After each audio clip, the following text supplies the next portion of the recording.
Popstar Academy appeared on Netflix last month and I'm just now getting around to seeing it. But I was finally able to see all the episodes and I gotta say this documentary was a hot mess. The documentary is so late, it should have came before the survival show, because when they did the Dream Academy last year, it didn't really show any clips of the girls or the behind the scenes of what things were really going on. I felt like they just wanted to save all of that for the Netflix documentary. The documentary showed that the girls were training for like over a year and the producers wanted to like create drama by lying to the girls and trying to, you know, make things more interesting, but all it did was just pretty much create low morale within the group and pretty much affected the girls' mental health. We didn't really know much anything about them other than these few 4 or 5 performances that they did, and that's pretty much it. So obviously everyone was just going to judge them, like them or dislike them based off of first impressions, based off of their looks or their nationality. And the producer's like, we don't like the fact that they're just voting for them based off of that. what do you expect? There's nothing else to go off on. So I don't know why they're acting so surprised. It proves that they had no idea what they were doing with the show, with the group in general. If people have gotten to see like the behind the scenes clips and more, you know, features of the girls, they will be able to see so much more that we got to see in this documentary. Like Adela part was so short on Dream Academy. She was the first one out.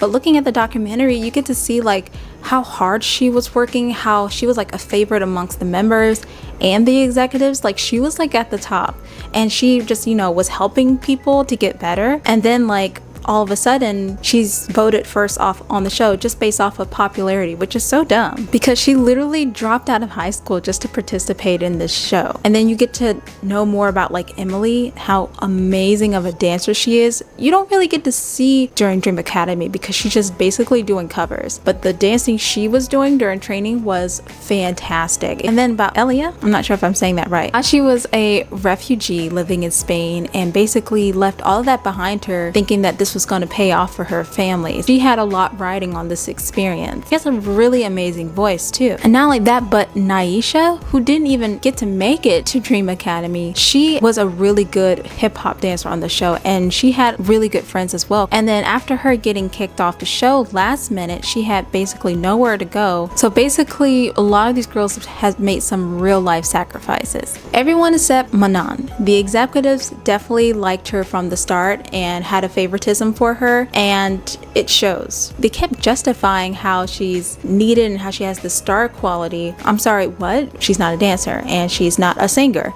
And it's not like she has like amazing stage presence. I feel like they're just basically saying she's pretty and we need someone pretty, particularly a person of color, so we can have that token type of, you know, diversity within the group. And she must have just gotten very like comfortable with that and felt like she could do whatever. She was breaking rules and had no consequences. So a lot of people were feeling resentment because this was a really high stressful time where everything was like on the line and stakes were high. I feel like the other girls also knew that. It shows through their resentment. And honestly, if I was Adela, I could understand when she was doing all of that venting because she was frustrated, which is understandable. If I came all the way from my country, worked my butt off for over a year, singing, dancing, trying super hard, became a favorite amongst the members and the executives, and then, you know, helping others to make sure they do their best too. And then this girl comes along, does not have the skills, just the looks, and basically she gets a free ride. Not only that, you're told out of nowhere it's no longer just a training, it's now a survival show. You can stay based on how popular you are, and then boom, you get kicked off first. That is the worst. I would be pissed. Okay, I decided to put my hair in a ponytail. Music companies in general really suck. Western ones and K-pop, they both suck. The way that they treated these girls was literally just so horrible. They lied to them about not being a survival show. Carly asked them,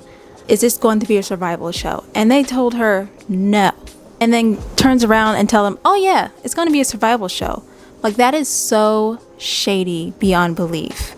I'm surprised at the fact that they even was willing to admit that on the documentary, showing the girls who voted for who when I think they thought those votes were going to be kept confidential, was also very, very shady. Lexi decided to just up and leave because she was just so done with it. And I don't blame her. I would have done the same thing. And thinking about these girls giving up a huge chunk of their childhood just to do all of this stuff. All of them, except for 6, basically just wasted that time. All that time gone. And the company pretty much just profited off of all of that with the views on YouTube, the views from this Netflix documentary. And the crazy thing is that a whole bunch of people will be watching this, especially young people, and will still want to work with HYBE or any other K-pop company or Western company. Like, they still want to work with these companies after seeing what happened in this documentary, all the crap that these girls went through.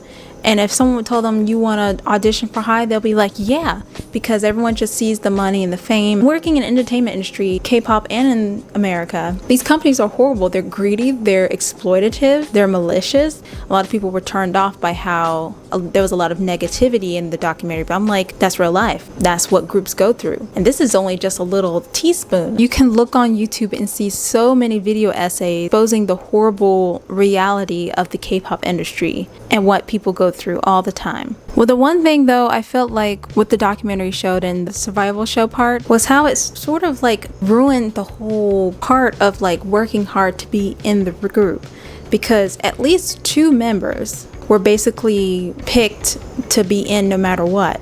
Manon being one of them already that I mentioned, and the second one being Yoonchae. I love Yoonchae. She's like one of my favorites in the group. She's so nice, she's very talented, but it was pretty obvious that HYBE was going to have at least 1 Korean member in the group, and it was either going to be Yoonchae or Nayeon. And I think Nayeon was supposed to be the one that's already picked for that, but she decided they just didn't want her to because was thinking more like a soloist or singing like a soloist. I don't know, but with her being gone, it was going to be extremely obvious that 1 Korean member was going to be in the group, which is who was left? Yoonchae. So Yoonchae was already going to be decided that she was going to be in the group just because she's being Korean, which, I mean, I understand why that is. And then Manon being a favorite because of her look, so it takes like all the hard work that all these other members have been doing and basically just like flushing it down the toilet, because like 2 people get to basically glide their way into the end while everyone else has to work their butt off and then get voted off just because of votes and not being popular enough. Like, the whole thing is just like the most like horrible, like unfair, which, I mean, I guess that's life. Life is unfair, but I would never want to be in that situation. The only members who really did truly work hard for their way into the group was the 4 other ones: Sophia, Lara, Megan, and Daniela. This documentary will be a great publicity and exposure for the Katseye group, and I'm hoping that some people will learn a bit more about the reality of the industry while watching it and realizing what more goes on behind the scenes. And thing is, I think more people are starting to realize that slowly, like especially in Korea. There has been a record actually of the least amount of trainees ever before that has went into the system. The number of K-pop trainees working for agencies dropped from 1,895 to 1,170 by the end of 2022. That's a plunge of like 38.3% in just 2 years. The K-pop industry isn't worth it like it used to, and that there are better alternatives like becoming, like an influencer, content creator, being an independent artist. Hopefully they continue to do better. But more importantly, I'm also really hoping for the girls who didn't make the group to continue to succeed and use whatever exposure they got from the documentary and Dream Academy to help them to boost their solo careers. Did you think that this documentary was good? Did you think it was bad? Would you have auditioned for this if you had the chance? I'm curious. See you next time.